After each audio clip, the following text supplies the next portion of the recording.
Now, let us say we will talk about definition of entropy. So, remember we discussed about the definition of entropy from Carnot cycle. What we showed for the Carnot cycle is that an ideal Carnot cycle, that too, that for the Carnot engine, which is an alternating isothermal and adiabatic processes, the Q1 by T1 plus Q2 by T2 is equal to 0, and we know that it is a reversible Carnot engine, right. But what if it is an arbitrary process, and therefore our argument was that for a cyclic process the total change in Q by T is going to be 0, meaning we came it from this particular step, that sum over I Qi by Ti is equal to 0, and then we went there when there are multiple many more many small changes. Now, from this to this, when you want to go and we want to talk about any arbitrary cycle, we need to discuss that how for an arbitrary cycle also this can be true. So, for example, let us say we talk about any arbitrary processes going from this point to this point, let us say A to B. Now, idea is that this arbitrary cycle can be mapped into an isothermal and an adiabatic step, a reversible isothermal and an adiabatic step.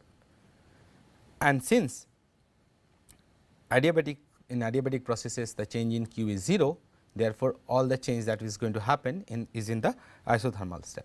So, therefore, the change or heat change from A to B will be the heat change that happens only in the isothermal part. And we know that in isothermal case there is a fixed temperature. So, we can divide by the temperature and we can get the entropy change for that particular part A B. And like that, if we can construct for the whole big system, then we can map any arbitrary cycle that is shown here in terms of an adiabatic and isothermal process. For example, we show here this is a generalized some cyclic process that is going on, and that has been broken into several isothermal and adiabatic steps. Now, look at here that this is the A and B, this is an isothermal step A, B, E, F, and yeah. So, here we are showing A, B and E, F. So, A, B is an isothermal step and these lines are adiabatic lines, the dotted lines that you can see, they are all adiabatic lines. So, now you see A, B, C, D construct a cyclic process of alternating isothermal and adiabatic steps. So, in this the change in heat is Q1 through AB at temperature T1, and then you have a change in heat Q2 at temperature T2. Now, we know that for a closed reversible cycle of alternating adiabatic and isothermal, this will be 0. So, now this ABCD, so this is for ABCD cycle, cycle ABCD, that will be equal to 0. Now, add that with EFGH cycle, Q3 by T3 plus Q4 by T4 equal to 0. So, now once you do that, for you can construct many cycles, and therefore, you can construct for the whole overall cycle such that you can write for any arbitrary process Qi by Ti is equal to 0. So, what we are doing is that we are converting a generalized cyclic processes into several Carnot cycles of unreversible Carnot cycles, such that the Qi and Ti, Qi by Ti comes to be 0. So, which says that for any cyclic processes this particular quantity, now you know that sum becomes integral. So, this particular quantity for any cyclic processes turns out to be 0. So, we talked about that for only Carnot cycle, now we are talking about that for any generalized cycle, and this as we know is defined. Again, it has to be reversible, because remember the generalized cycle may not be reversible, but what we have done is that we have constructed a reversible, multiple reversible equivalent cycles, each of which is giving rise to a 0 value of entropy. Now, so that means for a reversible cyclic processes, dq by t is 0, which is defined to be ds. So, ds is equal to 0, and for a cyclic process a quantity becomes 0, indicating that that is a state function. So, you got a new state function which Clausius termed as entropy, and that is the definition of entropy. Now, we are talking about entropy and irreversibility. So, that is a so basically what you have learnt is that ds is dq reversible by t. This is very important, it is not dq by t, it is dq reversible by t. So, let us talk about a cyclic process going from A to B in an irreversible manner and coming back from B to A in a reversible manner. Okay. So, now for the first law of thermodynamics, you know du equal to dq plus dw, whether it is irreversible or reversible, it does not matter, right. So, let us say that we are taking the irreversible path. Okay. We are going from A to B, and we can also take the reversible path. This R means reversible. So, both will be equal, right. So, dq irreversible plus dw irreversible is dq reversible plus dw reversible. Okay. Now, we have, remember in the while talking about the first law of thermodynamics, we showed that dw reversible. So, a reversible work done on the system is always minimum. I means irreversible, talked about that already, right. Now, if this one is less than this one, which means, so this dw reversible is less, so this has to be more. So, dq reversible has to be greater or equal to irreversible. Is it clear? Which means that dq reversible by t has to be larger than dq by t, which means ds has to be greater or equal to dq by t. Now, when I am saying irreversible, it is always greater. So, what I am saying is that in general any process, be it reversible or irreversible. So, I am just when I am talking about equal to sign, then I am not assuming any reversibility or irreversibility. Okay. So, this up to this part was fine. Here I am talking about in general dw. So, less is when it is irreversible, equal to when it is reversible. Similarly, here greater equal to dq means it is equal to when it is dq is reversible, greater when it is not. Now, ds greater than dq by t, you got that, right. Now, there is a natural conclusion is that we know that ds for a cyclic process is 0. Now, dq by t is less equal to ds. So, therefore, dq by t which is less equal to ds must be less equal to 0. This part, is this part clear? Because for a cyclic process ds is 0 and dq by t has to be less than ds. So, it has to be less than 0. Okay. And that is what is called Clausius inequality. It says that dq by t is less equal to 0. So, that is a Clausian inequality, and implications of that we are going to talk about in a moment. And I say what I have written. We know that from Clausius statement that heat cannot transfer spontaneously from low temperature to high temperature, right. We know that. And in a cyclic process total heat cannot be converted to work, that also. So, this is the Clausius statement, this is the Kelvin statement. These two are statements of the second law of thermodynamics. And there is a corollary to that is that the efficiency of the engine cannot be 1. Corollary to that is that the temperature cannot go to 0, but we still did not connect. So, this one we have connected to be equal to this one, to equal to this one, to equal to this one.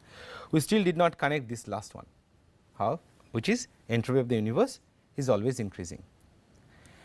So, in order to connect that, we let us say talk about a system, an isolated system in which there is first there is a boundary in which there is no heat transfer is possible initially.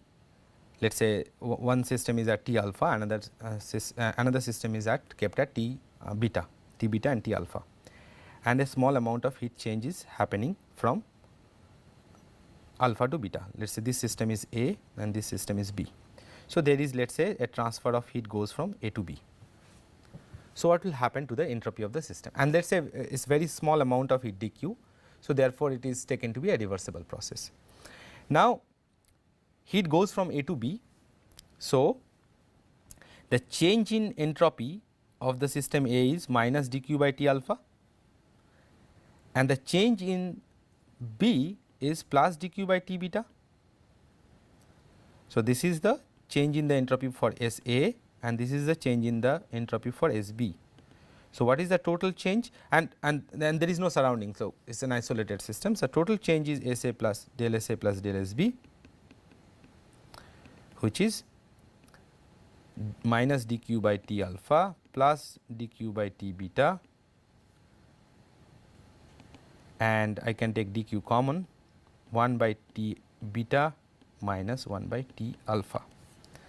Now, you see an interesting thing happens is that if T alpha greater than T beta, then delta S is, if T alpha greater, which is 1 by T alpha is smaller, then it is positive, right. If T alpha less than T beta, then this will be negative. I have said that the heat goes from alpha to beta. Now, if T alpha is higher temperature and T beta is lower temperature, then entropy will be positive, which means the heat that cannot transfer from low temperature to high temperature, because in that case the entropy change will become negative.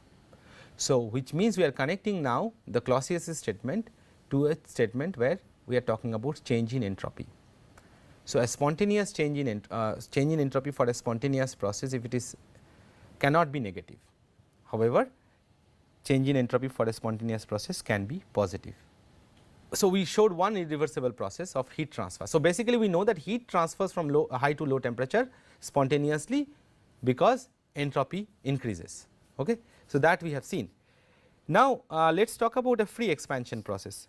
Let us initially the system is some gas is kept in a part of the cylinder, confined to a part of the cylinder, and we make a hole and then it expands to the full cylinder, and the outside is actually insulated,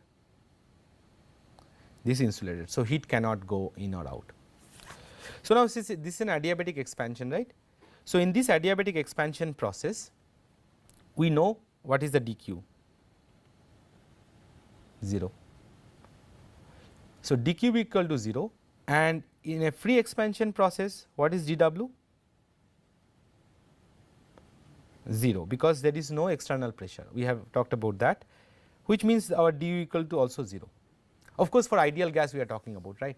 Remember we said that for free expansion, for a real gas it is not, we talked about Joule's coefficient and all that. We are talking about ideal gas situation right now, and see all of them are 0. However, intuitively we know that once it expands it cannot come back spontaneously. So, can it go from here to here spontaneously? Never, which means that this is an irreversible process, from left to right is an irreversible process. However, dq equal to 0. So, how do we know that it is a favorable, entropically favorable process? because our dq equal to 0. Is it an entropically favorable process? Yes, it looks like, but our calculation says that it is equal to 0. How do we understand this? So, let me tell you. So, we say we kind of understand that there is an entropy increase, but looking at the Q we get confused, because you have to understand that ds is dq reversible by t, it is not dq by t. Okay. ds is not equal to dq by t. So, that is why I try to emphasize this one, it is not equal to just dq by t, it is equal to dq reversible by t. dq by t is 0, dq by t is 0, but dq reversible by t is not 0. How do we know that? So, let us say we are going from this point to this point, we can take an irreversible path just like what we did last time, and we can take a reversible path. Entropy is a state function. So, entropy difference between A and B is just SB minus SA, it does not depend on the path, it is in path independent because it is a state function. So, we can always choose a reversible path to calculate the entropy value, right, because there may be many irreversible paths, but there will be a fixed, or we can choose a reversible path. Whichever reversible path we choose, it will be fine, it will give you the same value between B and A because it is a state function. So, this expansion process we can do it reversibly. How do you do reversibly? You cannot do free expansion because that is not a reversible one. You can take this reversible change where again you can very slowly move the piston.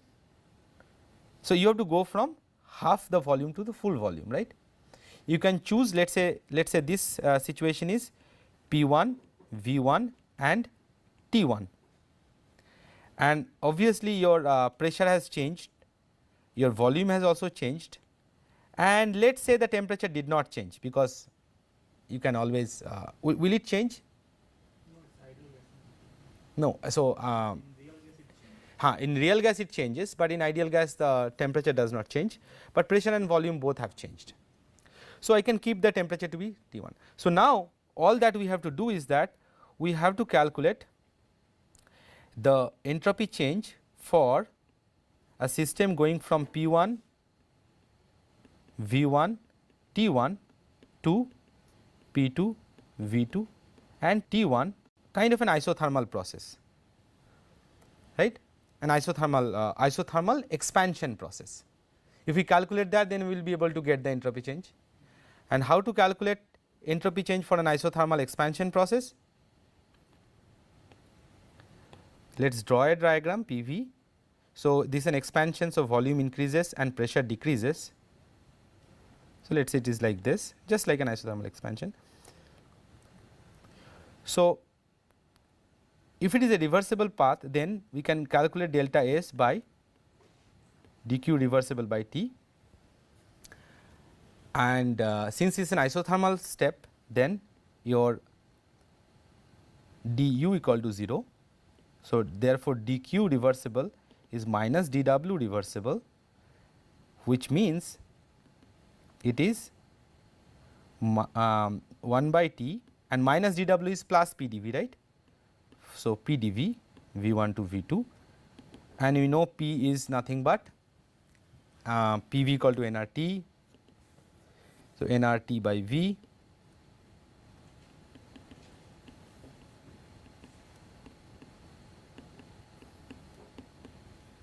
TT cancels, nR ln V2 by V1.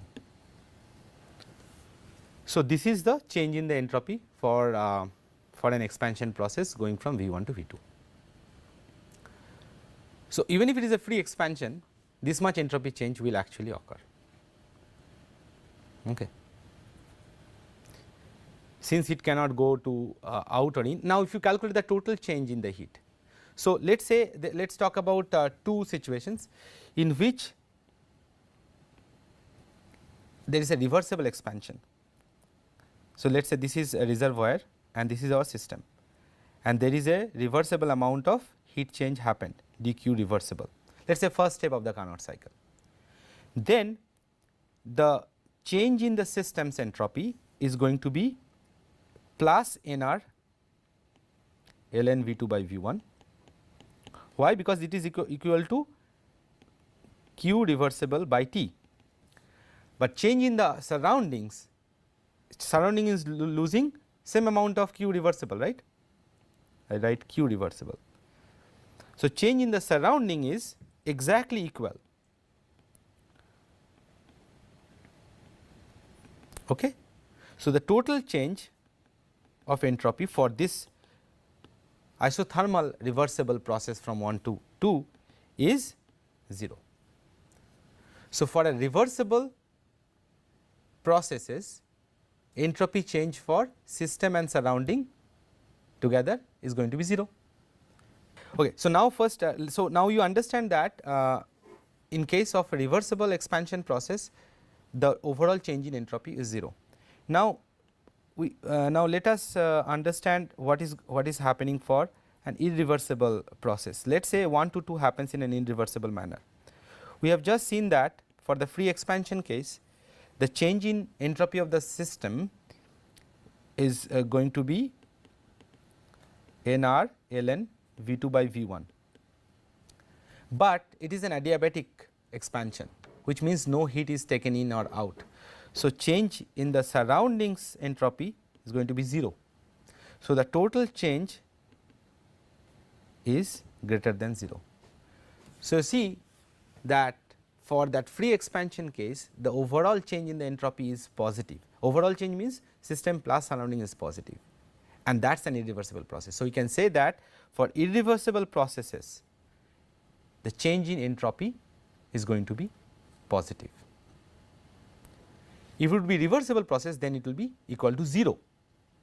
Now, let us say when there is an exchange going on and things come to an equilibrium. For example, we talked about a temperature differences. So, let us go back to the temperature differences. So, here let us say what will happen when the temperature becomes equal. So, you can clearly see when the temperature becomes equal. So, initially there will be a heat transfer, at some point it will come to a thermal equilibrium. At thermal equilibrium, your T alpha will be equal to T beta and delta S will be equal to 0 from this, which means that when the system will reach thermal equilibrium, so it will increase the entropy spontaneous, for a spontaneous process, but when it reach equilibrium, it will no longer increase its entropy. So, the entropy will be the maximum. After that, no more entropy change will be possible when the system comes to the equilibrium. So, at equilibrium, the entropy of the system plus surrounding is highest. So, if the system is not in equilibrium, entropy will increase. It will increase till it reaches equilibrium. Once it reaches equilibrium, entropy will no longer change, and therefore, no spontaneous change also will happen, or other way around, no spontaneous change is happening, therefore, no more entropy changes are happening. Does it answer your question? Yes. Okay. Okay. So, now we have seen that for irreversible processes, entropy change of the system plus surrounding increases, and to understand is even better, we can say that we have already said that this particular point, that the reservoir is large, therefore, irrespective of the process whether it is irreversible or reversible, entropy change the entropy change of the reservoir is q by T. See, we said that entropy change for the system is q reversible by T, because the process has to be reversible for the system, but surrounding is so big that even a chunk amount of heat changes goes out of the reservoir, it is infinitesimal for the reservoir. So, therefore, you can regard that as an infinitesimal change, and therefore, the q by T will be the entropy of the reservoir. Whereas, for calculating the entropy of the system, you have to always consider a reversible path, even if the process happens irreversibly, because the entropy is a state function. Even if the process happens reversibly, you should always construct a state function. You should always construct a reversible path, and that path can be anything. For example, if I want to come from here to here, I can choose this path, does not matter. I can choose any path, it will still give you the same value of entropy, because it is a state function. So, the calculation of entropy, remember, for the system always you will have to calculate with respect to a reversible path.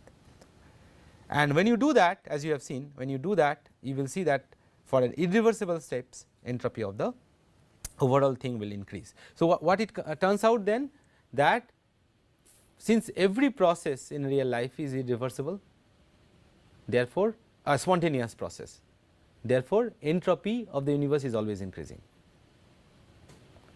So, either sometimes you will decrease the entropy of the system by doing work on the system, but at the expense of increasing more the entropy of the surrounding. For example, let us say a cat comes and spills coffee, you say that entropy of the room has increased, because it will be scattered everywhere or something. And then you very nicely clean everything, arrange everything and things like that, and you say that okay, entropy of the system has decreased, because you have arranged everything, right. But you have arranged everything, but at the same time the work that you have done, that produced heat to the environment, and when you sum them together, you will see an overall increase of the entropy of the universe, because we are part of the universe. So, whatever we do is a spontaneous process.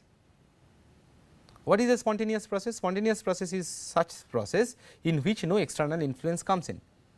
Now, as far as our universe is concerned, no external influence is coming in, because there is nothing external to that. So, therefore, everything is happening internal to the system, which is a spontaneous one, because there is no external influence, which means since spontaneous one always increases the entropy, which means that at every step of the way, whatever you do, entropy of the universe is increasing, unless we reach an equilibrium point where no visible changes will take place and entropy will become maximum. And that is the entropy curve when you showed with a Big Bang picture, that is still increasing, and it will keep on increasing till our universe come to an equilibrium, which is not right now. Yeah. So now we connected most of the statements of the second law of thermodynamics. However, we did not prove any of them, because they are, as I said, postulates or hypotheses. There is an indirect, of course, you always have to start with one hypothesis in order to prove any of that. Remember that one is an observation, that we see an apple falls down from a tree, that is an observation, and you put a hypothesis based on Newton's equations, and it works in other cases. Then you modify, you bring in quantum mechanics, you put some hypothesis, and you say that okay, it can explain the spectra, it can explain the transition, and then you say okay, the hypothesis must have been correct. You see an observation that heat transfers from high to low always, and never the other way around spontaneously, which means that automatically you put a law and then see that it never gets violated, and that is how you kind of state. So, you always start with a hypothesis, and then you see that that hypothesis holds true in all other things or not, because you have to start from somewhere. And similarly, we will see that when you go to statistical thermodynamics, you start with a hypothesis, and that hypothesis will be able to explain all these macroscopic changes that we see through in terms of the microscopic motions. We will be able to understand why heat transfers only from high temperature to low temperature spontaneously, and all other things that or why the entropy of the universe always increases from microscopic point of view itself. So, how does we talk about change in entropy for heating, for example? So, heating can be heat is what? Delta Q is delta Q reversible is either Cp dt or Cv dt, right. So, entropy change at a constant pressure will be Cp dt by T, integration of that, and if Cp is taken to be constant, it will be Cp ln T. Okay. And for a constant volume process, therefore, it will be Cv ln T. That is a change in entropy due to heating. Phase transition. Now, let us say there can be problems associated when you say that okay, what is the change in entropy for converting water from let us say 10 degree centigrade to a vapor of 110 degree centigrade. So, which means that you are heating the system, heating water from 10 degree to 100 degree first, water only, and that at 100 degree you are using a delta H enthalpy. We talked about heat of formation and heat of transition. So, here you are using heat of transition from 100 degree centigrade water to vapor at 100 degree, and then again you are heating the system. So, here we are using Cp ln T, here you are using so now delta H you know is nothing but the Q, heat at a constant pressure, right.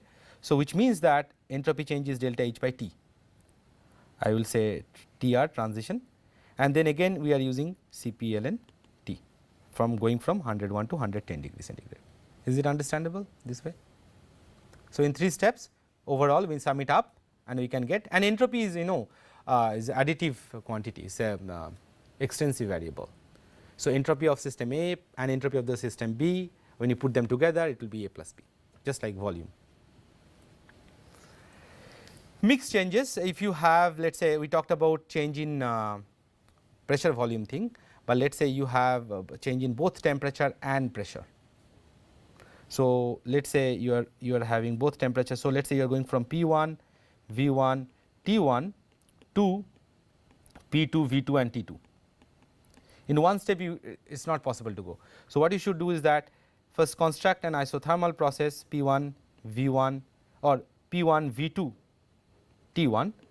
This process we can easily calculate the entropy because it is an expansion process, or you can go to P2, V2, P2, V2, T1. So, it is an isothermal process for which we know how to calculate the entropy, right.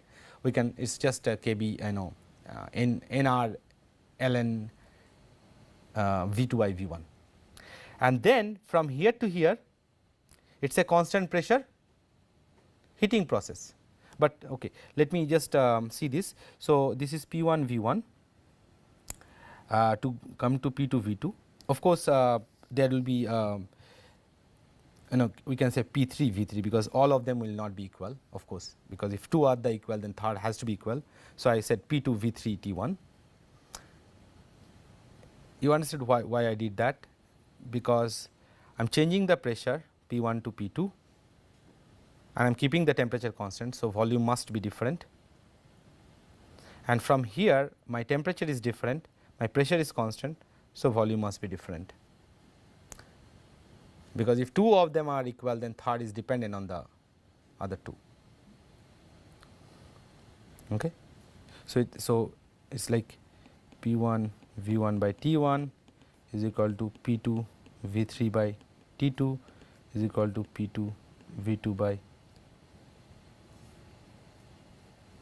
T1. So, you see here P1 changes, therefore, V1 must change, and you see here P2 is same. So, V3 changes, so therefore, temperature must change.